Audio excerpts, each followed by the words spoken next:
Hi, everybody.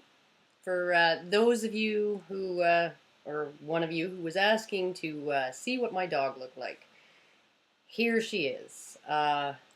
Warning, she's stupid. Aren't you? You really stupid. Yes, you are. Oh, yeah. Oh, yeah. So dumb. So dumb. But she is good natured, which is, and well intentioned, which is kind of not always the case with a lot of people who seem to be just as stupid as my dog, one of which I'm going to talk about today. I did have another topic planned for today, but then a YouTuber named Password Over 9000 sent me a link to an article by someone at a blog called Five Cities, Six Women, and the article was called When Women Don't Want Daughters. Uh, I'm going to link to the article in the low bar, and you guys can all give it a read. I would like to start my commentary with a little caveat. When I got married, I was marrying two stepsons along with my husband, and our first child together was a boy as well. And I remember being in labor with my second and what I assumed would be my last child, and kind of gritting out between my teeth, it had better be a girl.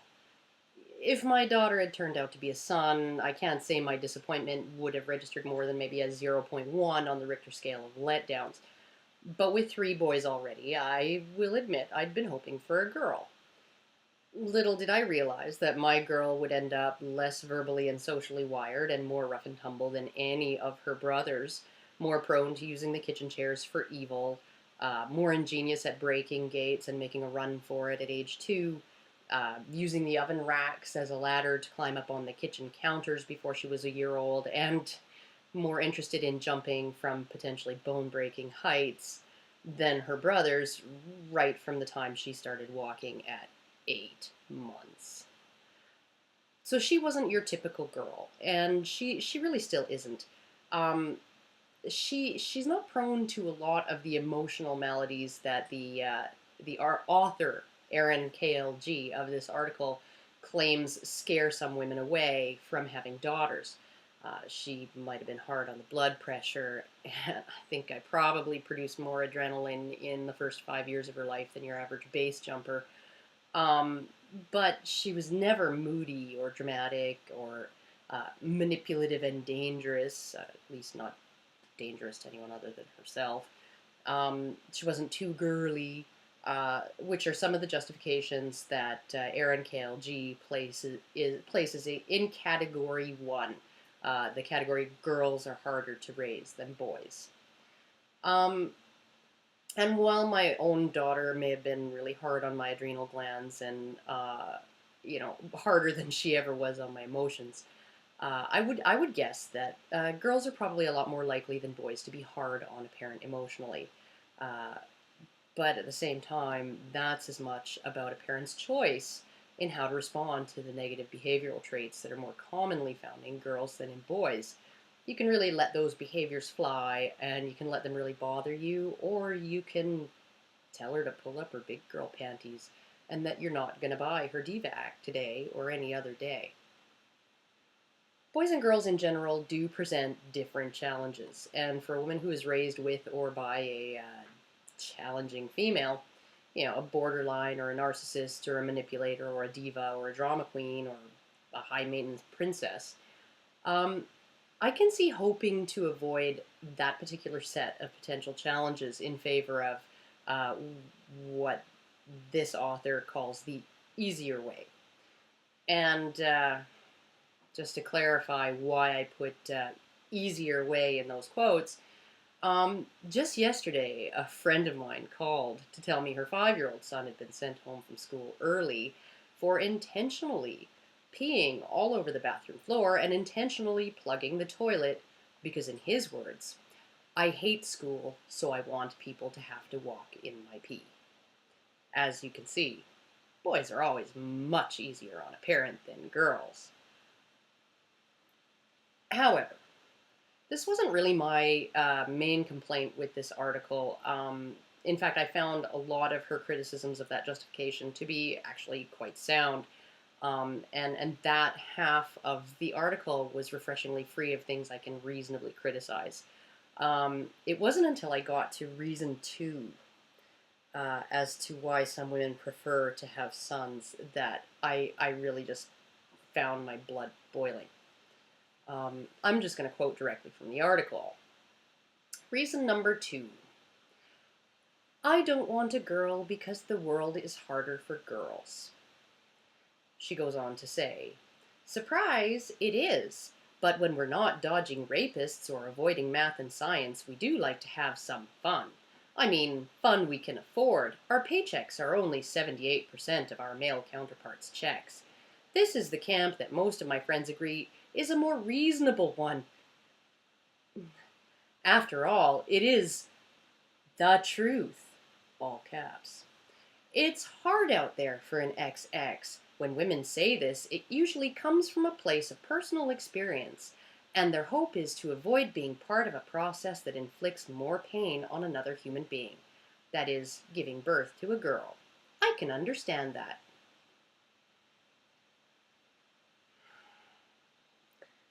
Really, Aaron KLG? Really? The world is harder for girls? I think the 80% of youth suicides who are male might have a thing or two to say about that. Or the 4 to 8 times as many boys who are doped up with Ritalin so they can tolerate the modern school environment. Not succeed in it, mind you, because only half as many boys as girls can read proficiently by the time they graduate, and boys' test scores and marks have been slipping year by year relative to girls. Just tolerate it, while quietly and inexorably becoming a less fidgety and squirmy and increasingly marginalized educational underclass. Classrooms adjusted in the 80s and 90s to better serve girls have left boys adrift in a world where competition has been outlawed, amid a sea of pigtail-wearing socially savvy classmates who are a hell of a lot better at sitting still, being quiet, using their listening ears, and doing reams of open-ended practice work. In the elementary school attended by my friend's toilet-plugging son, games like dodgeball and tag have been prohibited because they encourage aggression and lead to bruises. The new PC mantra there, we don't keep score here, we are all winners, stifles boys' natural competitiveness and turns even sports into an exercise in going through the motions, as pointless to boys as all that open-ended cutting and pasting and rote memorization. And when those boys then turn to video games to exercise the hardwired skills, learning styles, and interests more common to them, hands-on doing, achievement, competition, and scorekeeping, that have been fully excised from the school environment, they're written off as lazy time wasters. Boys also have the insidious feeling that female teachers, the vast majority of our teachers right up until high school, have it in for them. And the scary thing is, they're right. New research done in the UK found that female teachers scored boys an average of 3% lower than gender-blinded evaluators. Subconscious contempt for all that squirming and disrupting, perhaps? And all that squirming and disrupting might also explain why boys are suspended at 2 to 5 times the rate that girls are, something that has been shown to negatively impact their likelihood to attend and graduate college. In the case of my friend, a psychological evaluation of her son was demanded by his beleaguered teacher, and much to her dismay, he was found to be bright, emotionally intelligent, and well within the range of normal by the psychologist. Oddly, in the 3 months since the psychologist suggested a number of strategies in helping him, his teacher has yet to implement even the simplest, most effective, and effortless one of them: to stop saying, "Can you please?" and start saying, "Bet you can't." By simply making a request in the form of a dare or challenge, his performance went through the roof. If that doesn't tell you the sedate and polite tea party of the modern classroom is a poor fit for boys, I really don't know what will. So, Aaron, do you still think boys have an easier time of it? Maybe this'll make you stop and think. You mentioned the wage gap that same old tired chestnut feminists of all stripes drag out to prove that women have it so much worse than men, when in reality, if you actually explored the causal factors of the gap, you'd find the exact opposite. According to CONSAD, the US government, and a multitude of other sources, the more variables you account for that are based on personal choice, the narrower the true wage gap becomes. Same field, same amount of training, same age, same company, same number of uninterrupted years of work, same number of hours worked, same flexibility when it comes to inconvenient shifts and overtime, same level of absenteeism, same everything, and surprise, surprise, you get the same wage. On the astronomical chance, Aaron, that you'll ever actually listen to a video that isn't filled with feminist propaganda, I'll direct you to the stellar series featuring Warren Farrell, Why Men Earn More, the startling truth behind the pay gap. Women earn less because they have the social and financial freedom to prioritize things like personal fulfillment, shorter commutes, flexible office hours, safety, nicely padded, environmentally controlled offices, and family over their earnings. Due to social pressures and gender enforcement, men are a crap ton more likely to put earnings at the very tippy top of their priority lists, leading to things like longer commutes, camp work, more exposure to the elements, less personal fulfillment, less time with family, more hours worked per day, per year, and per lifetime, inconvenient shifts, more travel, more overtime, and a risk of death on the job that is 20 times higher than that of women. And for all that, he gets paid a little bit more than a woman, the oppressive bastard. If he attends college, that is, something that young men are increasingly unlikely to do.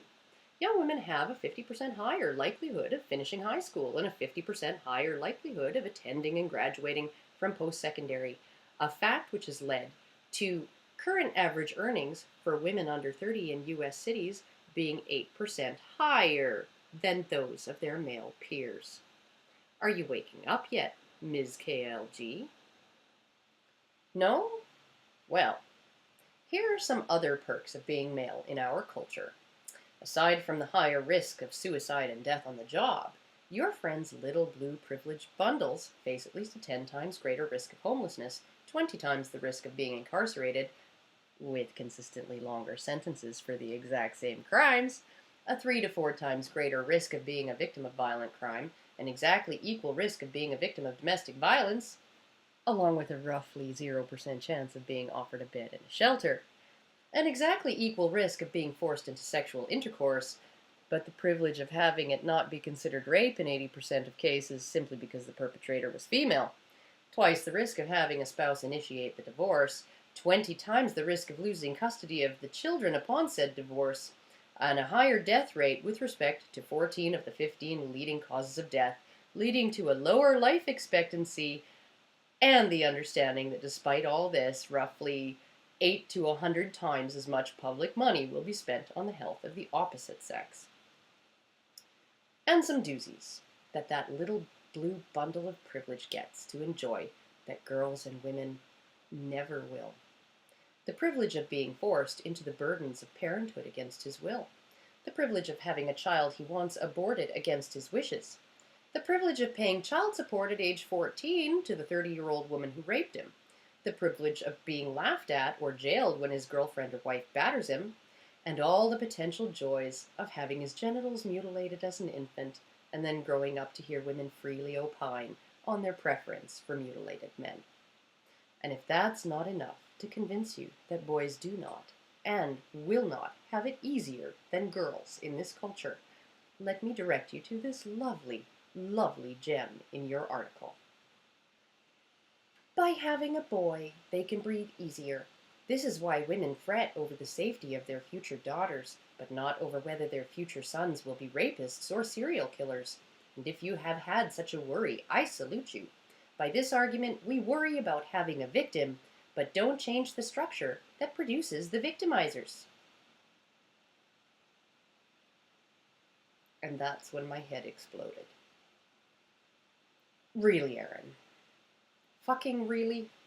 You think, on top of all the stuff that I just talked about, a boy's life is easier than a girl's, when a woman who is so absorbed with our culture's propagandized cult of vagina gazing that she actually believes women are more likely to be victims of anything than men, believes it's somehow progressive for a mother to fret not about any of the hideous challenges her boy will face as he grows to manhood, or those he will face as a man, but about whether she's gestating a future rapist or serial killer?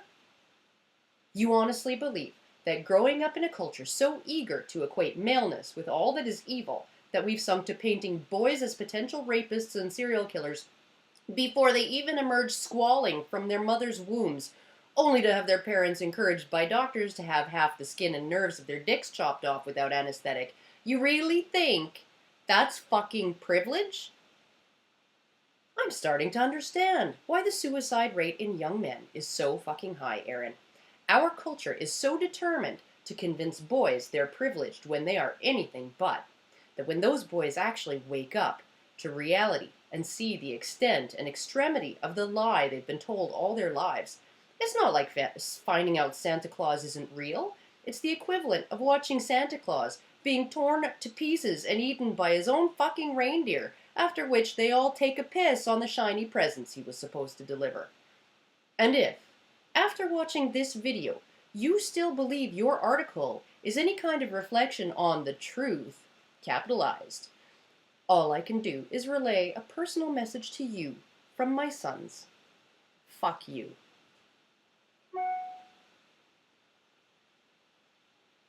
Anyhow, that's all I have to say about that today. And maybe Aaron KLG will stumble across this video one day and have a light bulb moment, but I highly doubt it, because she seems to be completely oblivious to reality.